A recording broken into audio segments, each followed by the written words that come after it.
আমি ট্রেনে ভ্রমণ করছিলাম। লম্বা দূরত্বের যাত্রা ছিল। তো রাতে যখন 9টা 10টা বাজে তখন সবাই নিজের নিজের টিফিন বের করতে শুরু করলো, এবং যত লোক নিজের টিফিন খুলছিল তত পুরো ডিব্বায় লুচি আর আলুর তরকারির গন্ধ ছড়িয়ে গেল। 2-4 জন হয়তো ব্যতিক্রমী থাকবে। তো আমি ভাবলাম আর আমি বললাম, লম্বা দূরত্বের ট্রেন এটা, যারা খাচ্ছে, প্রথম কথা তো এদের অনেকক্ষণ চলাফেরা করার সুযোগই মিলবে না। দ্বিতীয়ত এদের মধ্যে অনেক বয়োজ্যেষ্ঠ মানুষও আছেন।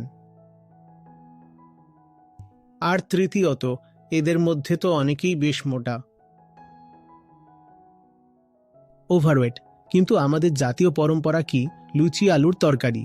আর এটা আমরা বড় স্নেহ আর বড় মমতার সঙ্গে বানাই, এবং এটাকেই আমরা মনে করি প্রেমের প্রতীক।